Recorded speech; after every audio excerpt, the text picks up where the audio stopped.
आज हम शिकायतें क्यों कर रहे हैं? हमने लड़ाई लड़ी कब है? हमने भाईचारे के ऊपर लड़ाई कभी लड़ी है? हमारी तो लड़ाई हमेशा मंदिर और मस्जिद के ऊपर रही है, और आज देख लीजिए मंदिर भी बंद है और मस्जिदें भी बंद है।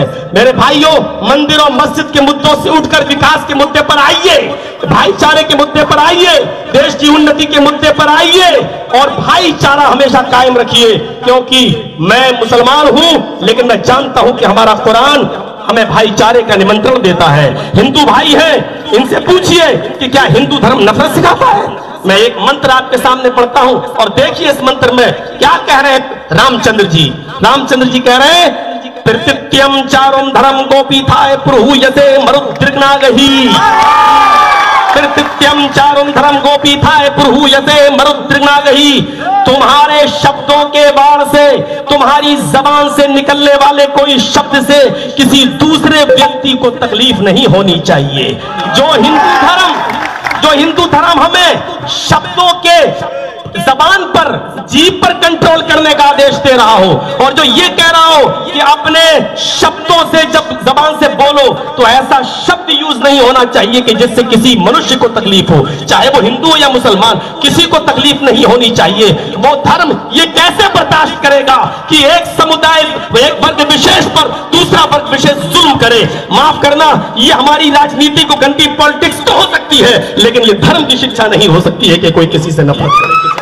आज अफसोस होता है कि हिंदू और मुसलमान बनाने की कोशिश की जा रही है। हमारा कुरान भी यही कहता है, या अय्युहन्नास इन्ना खलकनाकुम मिन ज़करिन व उन्सा।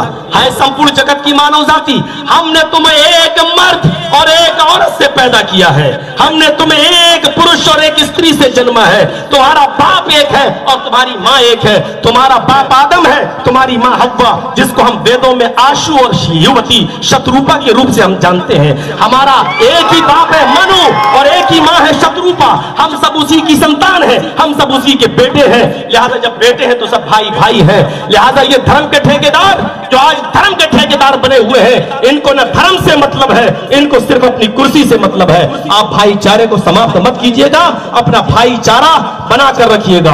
और एक बात और कह देता हूं आपसे, इस देश की दो आंखें हैं, एक हिंदू और एक मुसलमान। इस देश के दो हाथ हैं, एक हिंदू और एक मुसलमान। इस देश के दो पैर हैं, एक हिंदू और एक मुसलमान।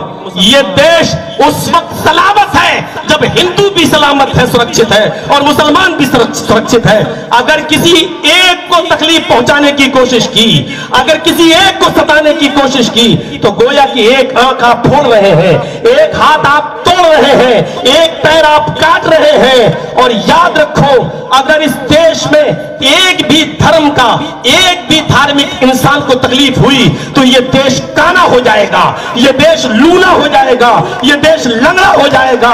इस देश को लंगड़ा होने से, इस देश को लूला होने से, इस देश को अपाहिज होने से बचाइए, और बचाने का काम आपका है। हिंदू और मुसलमान सबको साथ में लेकर चलिए, और ये काम सिर्फ एक ही औरत कर रही है, और वो है ममता दीदी। वो है ममता दीदी, जिसने हिंदू को हिंदू नहीं, मुसलमान को मुसलमान नहीं, जिसने अपना सबसे बड़ा धर्म समझा इंसानियत का, जो गरीबों की मसीहा है। आप गौतम बुद्ध के हाथ को मजबूत करके ममता बनर्जी को मजबूत करिए।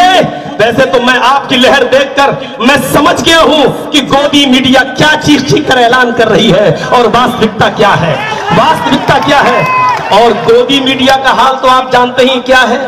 गोदी मीडिया का हाल कभी सही सच्चाई में समझना है तो ये समझ लीजिए कि गोदी मीडिया ये है कि कोई आदमी अगर पानी में डूब रहा है तो उसको बचाएगी नहीं।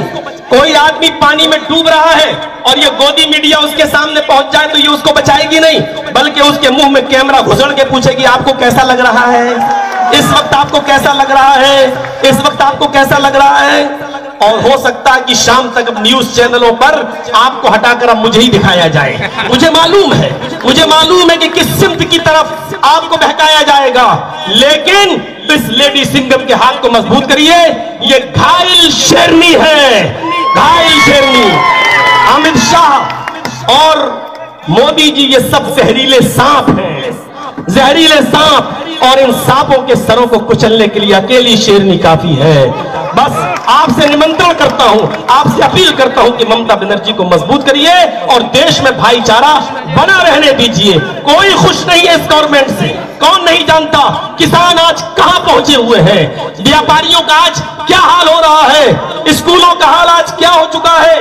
कोई भी कौम, कोई भी बिरादरी, कोई भी जात, कोई भी समूह आज बीजेपी से खुश नहीं है, सब इसको बद्दुआएं दे रहे हैं। लेकिन ममता बनर्जी के इस इलाके में आकर सेंध लगाने की कोशिश की जा रही है। आपसे मैं फिर अनुरोध करता हूं, फिर एक बार रिक्वेस्ट करता हूं, फिर आपसे अपील करता हूं। मुझे आशा है, मुझे उम्मीद है, मौलाना जर्जीस एक मुस्लिम होने के नाते इतना बोलता है कि मैंने आपकी भीड़ देखकर यह अंदाजा लगा लिया है कि आपको जिसको मारना था वो मर चुका है, आपको जिसको मारना था वो मर चुका है और हमने जनाजा पढ़ा दिया है, हमने जनाजा पढ़ा दिया है। अब दफन करने का काम बाकी रह गया है, वो 22 तारीख को आपका है। मुझे उम्मीद है कि आप दफन कर देंगे।